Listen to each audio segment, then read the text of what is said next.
안녕하세요. 자유교회 이진우 목사가 보내드리는 아침 묵상입니다. 오늘도 예수 그리스도의 향기를 내는 복된 하루가 되시길 바랍니다. 5월 24일 월요일 아침 묵상입니다. 오늘은 이제 내가 너를 애굽으로 보내리라 라는 제목으로 사도행전 7장 33절로 36절 말씀 묵상합니다. 주께서 이르시되 내 발의 신을 벗으라. 내가 서 있는 곳은 거룩한 땅이니라. 내 백성이 애굽에서 괴로움 받음을 내가 확실히 보고 그 탄식하는 소리를 듣고 그들을 구원하려고 내려왔노니 이제 내가 너를 애굽으로 보내리라 하시니라. 그들의 말이 누가 너를 관리와 재판장으로 세웠느냐 하며 거절하던 그 모세를 하나님은 가시나무 떨기 가운데서 보이던 천사의 손으로 관리와 속량하는 자로서 보내셨으니 이 사람이 백성을 인도하여 나오게 하고 애굽과 홍해와 광야에서 40년간 기사와 표적을 행하였느니라. 월요일 아침입니다. 한 주간도 하나님 말씀을 깊이 묵상하며 하나님의 인도하심을 따라 살아가는 복된 한 주간 되시길 바라며 아침 묵상 시작합니다. 하나님께서는 모세를 신의 산으로 부르시고는 그의 발에서 신을 벗으라고 하셨습니다. 거룩하신 하나님의 부르심과 그의 말씀에 순종하기 위해선 모세가 가졌던 욕심과 탐욕을 모두 벗어버려야 했기 때문입니다. 모세에게 신을 벗으라고 하신 다음 그에게 하신 하나님의 말씀은 다음과 같습니다. 사도행전 7장 34절은 이렇게 기록하고 있습니다. 내 백성이 애굽에서 괴로움 받음을 내가 확실히 보고 그 탄식하는 소리를 듣고 그들을 구원하려고 내려왔노니 이제 내가 너를 애굽으로 보내리라 하시니라. 하나님께서는 모세에게 내 백성이 이집트에서 고통당하고 있음을 확실히 보셨고 그들의 신음을 들으셨다고 말씀하셨습니다. 하나님께서는 단순히 그들의 고통당하는 것을 보시고 그들의 탄식하는 소리를 들으신 것으로 그치시지 않으셨습니다. 하나님께서는 하나님 백성들이 겪는 고통과 탄식으로부터 그들을 친히 구원하시기 위해 세상에 내려오셨다고 말씀하십니다. 스데반은 모세에게 하신 하나님의 말씀을 인용하여 고통당하고 신음하는 사람들의 모습과 그들의 소리를 들으시고 하나님께서 이들을 구원하기 위해 예수 그리스도를 세상에 보내주셨음을 가르치고 있는 것입니다. 하나님께서는 이집트의 노예로 오랜 세월 고통과 탄식 가운데 있는 이스라엘 백성들을 어떻게 구원하셨습니까?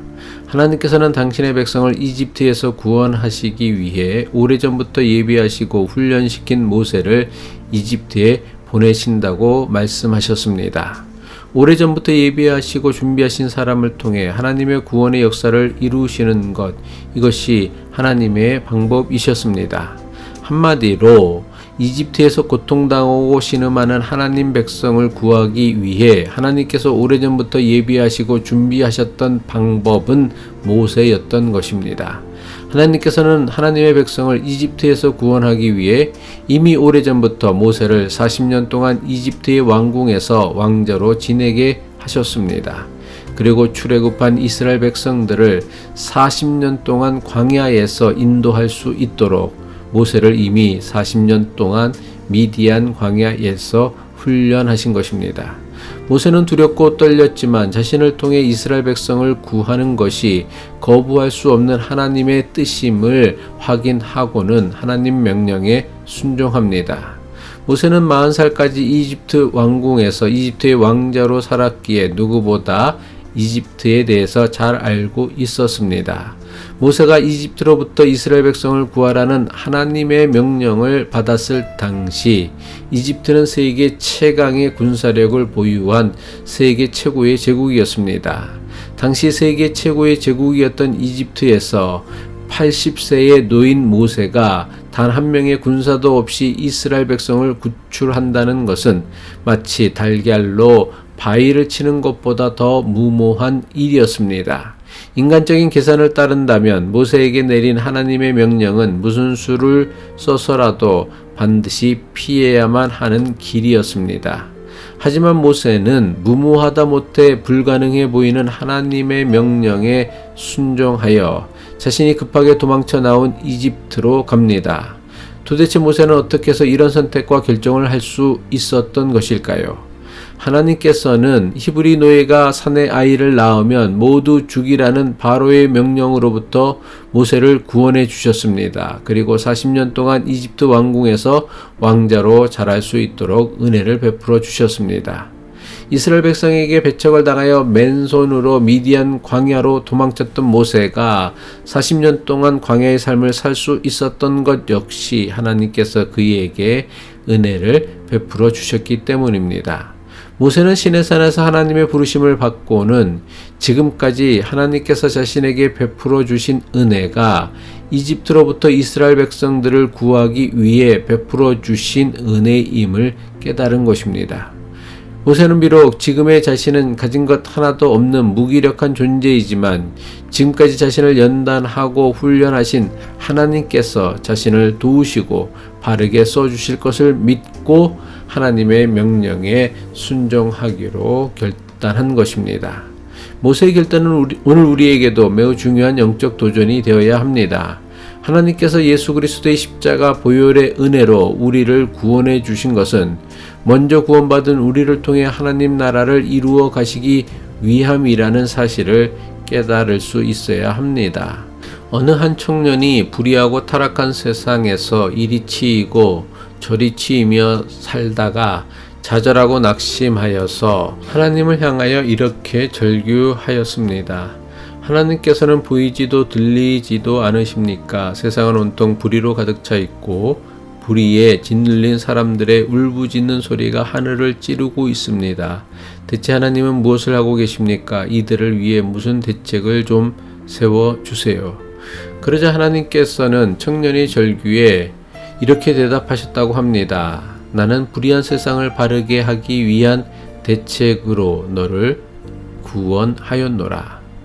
청년은 하나님께서 자신을 구원해 주셨음은 믿으면서도 하나님께서 자신을 구원하신 것이 불의한 세상을 바르게 하려는 하나님의 대책으로서 자신을 구원해 주셨다는 사실을 깨닫지 못했던 것입니다.